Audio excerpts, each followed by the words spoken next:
Assalamualaikum warahmatullahi wabarakatuh. Bismillahirrahmanirrahim. Alhamdulillah, bertemu lagi dengan Syekh Jati Channel.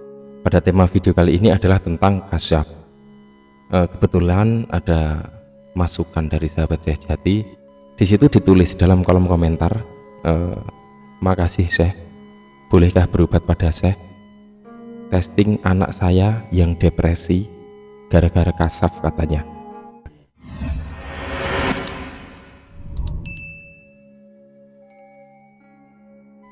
Jadi kasyaf dapat diartikan terbukanya dinding pemisah atau hijab seseorang, sehingga terkadang ada yang memiliki kemampuan untuk dapat melihat, merasakan, dan mengetahui serta mendengar hal-hal gaib yang sangat sulit diterima oleh akal sehat.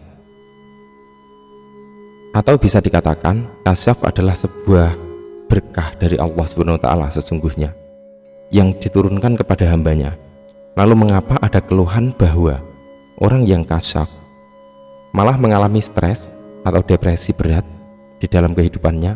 Mari kita bahas ini lebih mendalam, dan silahkan ikuti video ini sampai selesai.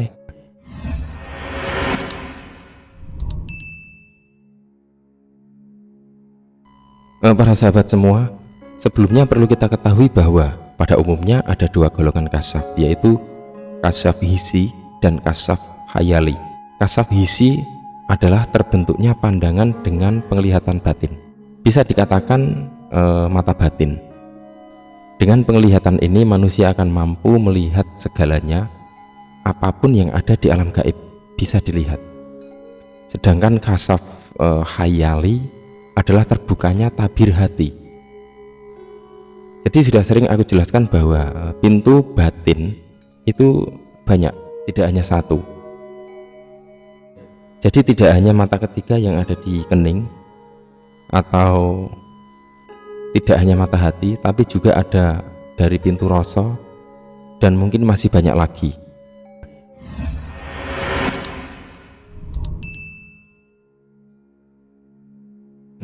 Jadi dari fakta tersebut, katanya kasyaf kok depresi?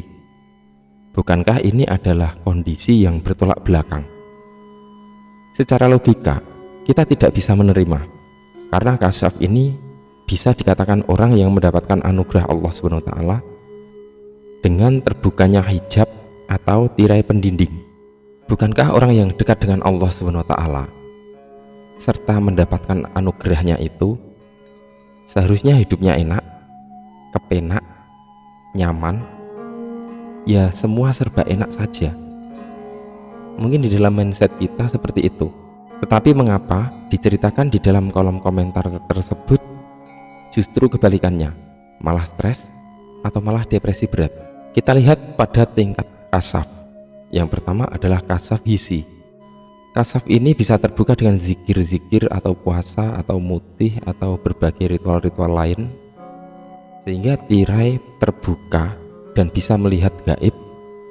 Bisa dikatakan ini adalah salah satu bagian dari kasyaf. Dan banyak yang mengatakan ini adalah kasyaf itu sendiri. Tersingkapnya sebuah tirai pendinding sehingga gaib jelas terlihat. Tetapi di sini perlu diperhatikan bahwa peralihan dari kondisi lahiriah ke kondisi batiniah ini adaptasinya berat banget, sulit sekali. Dari kebiasaan yang sebelumnya melihat mungkin gedung-gedung indah, mal-mal indah, dan sekarang penglihatannya itu berubah ke penglihatan gaib seperti jin api, genderuwo, tuyul, kunti, wewe, serta istana-istana gaib dan sebagainya. Perlu diketahui bahwa pada tahap ini akan banyak sekali orang yang bingung, stres, depresi, atau bahkan terkadang ada yang sampai terganggu kejiwaannya, atau lebih parahnya lagi sampai masuk ke rehabilitasi. Subhanallah.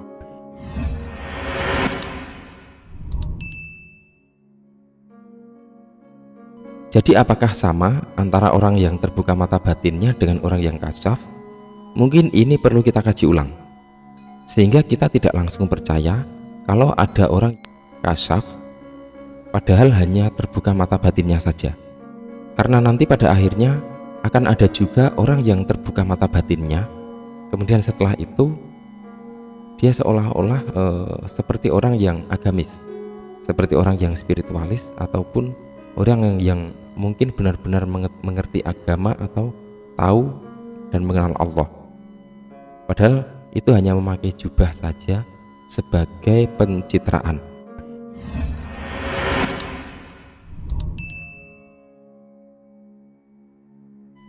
Sebenarnya ada kalimat yang sakti yang bisa dikatakan mampu mengkondisikan bahwa itu masuk dalam kondisi kasyaf atau hanya sekedar terbuka mata batinnya.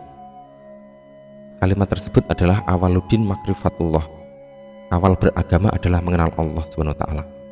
Ketika seseorang terbuka mata batinnya tetapi belum mengenal Allah SWT, maka sudah pasti yang dikenal dan dilihatnya adalah selain Allah atau makhluk-makhluk ciptaan, seperti contoh danyang, dedemit, banaspati, kuntilanak, pocong, genderuwo, kolong wewe, tuyul, lelembut, lampor, wedon, kemamang, wewe gombel, mentek, bayi jabang, sundel bolong, buto ijo, biung tulung, jerangkong, peri, anja-anja, lelepah, gundul pringis, atau mungkin tempat tinggalnya atau perkampungannya, atau bahkan istana gaib, dan masih banyak lagi. Semua ciptaan-ciptaan Allah yang bersifat gaib yang mungkin belum pernah terpikirkan oleh kita. Tetapi ketika seseorang sudah terbuka mata batinnya, kemudian beragama memang, dan beliau juga orang berspiritual dan mengenal Allah atau awaluddin makrifatullah, memang benar-benar dia sudah pahami, sudah dia jalankan, maka yang ada di dalam pandangannya adalah segala rahasia-rahasia Allah SWT, petunjuk-petunjuk Allah SWT, alam rahasia-rahasia ketuhanan, takdir, dan lain sebagainya. Jadi bisa dikatakan levelnya beda dengan melihat ciptaan makhluk ataupun tempat yang ada di alam gaib. Jadi sesuai dengan hadis dari Abu Hurairah radhiyallahu an, ia berkata, Nabi SAW bersabda, "Aku sesuai prasangka hambaku. Aku bersamanya ketika ia mengingatku. Jika ia mengingatku saat bersendirian, aku akan mengingatnya di dalam diriku. Dan jika ia mengingatku dalam suatu kumpulan, aku akan mengingatnya di kumpulan yang lebih baik daripada itu, kumpulan para malaikat." Hadis Bukhari nomor 6970 dan Muslim nomor 2675. Subhanallah, para sahabat semua, ketika seseorang dikatakan kasyaf tetapi tidak ada pengenalan terhadap Allah SWT, maka yang disebut kasyafnya tersebut, atau lebih tepatnya adalah mata batin yang terbuka tersebut, pasti yang terlihat adalah semua yang ada yang di sekitarnya, di depan matanya, semua yang terekam di dalam mindset manusia pasti akan tampak dengan sendirinya. Semua hal yang menyeramkan pasti tampak. Hal itu terjadi karena tidak ada pengenalan diri dari Allah SWT. Jadi sifat gaibnya bukan sifat gaib petunjuk, bukan gaib mungkin rahasia-rahasia Allah, tetapi masih gaib-gaib yang ada di alam astral. Tetapi ketika seseorang yang sudah mengenal Allah SWT, ini bisa dikatakan benar-benar kasyaf atau mendapatkan anugerah dari Allah SWT. Jadi mereka memang mata batinnya terbuka, dan sebelum mata batinnya terbuka, memang pondasi awalnya mereka sudah memiliki keyakinan tinggi dan iman yang sangat tebal terhadap Allah SWT. Maka semua yang terlihat dan semua yang ada pada mindsetnya adalah hanya Allah. Bukan melihat Allah dengan mata telanjang, tetapi kondisi batin yang sudah terhubung dengan sangat baik atas Allah SWT. Karena orang yang mengenal Allah SWT, pastilah seluruh pandangan lahir dan batinnya adalah satu kondisi, yakni Allah SWT. Baik dan buruk nasib, susah dan senang batinnya juga sadar itu dari Allah SWT. Dan seharusnya mindset kita yang sudah lama kita perbarui lagi, kita upgrade dengan pemahaman yang baru tentang mensikapi Tuhan dalam kehidupan spiritual kita.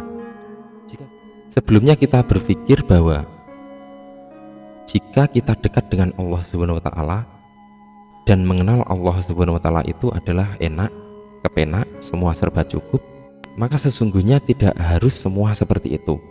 Karena takdir yang ada di genggaman bayi dari lahir itu beda-beda. Allah bukan milik orang yang kaya saja. Allah juga ada bersama mereka yang miskin dan tetap beriman kepadanya. Allah juga ada pada orang-orang yang sakit tetapi tetap beriman kepadanya. Jadi jika salah satu tolak ukur orang kasaf adalah mata batin terbuka, tetapi kenyataannya dia tertekan, stres, atau bahkan depresi berat, mungkin harus ada yang perlu diperbarui dan direfresh lagi dengan edukasi spiritual yang benar. Bukankah banyak sekali cerita-cerita teladan menjelaskan tentang hal ini? Seperti contoh kehidupan sang sufi dan pemabuk yang ada dalam satu rumah. Dan kenyataannya yang masuk surga adalah sang pemabuk. Ini karena sang sufi selalu menghitung dosa pemabuk setelah dia berzikir, dan pemabuk selalu meratapi nasibnya dan melakukan penyesalan setiap kali selesai mabuk. Seperti juga Nabi Ayub alaihissalam yang dikucilkan masyarakat jauh di dalam hutan, Nabi Nuh alaihissalam yang tidak dipercayai oleh masyarakat saat itu ketika berkata akan ada banjir bandang besar di tengah musim kemarau yang panjang dan lain sebagainya.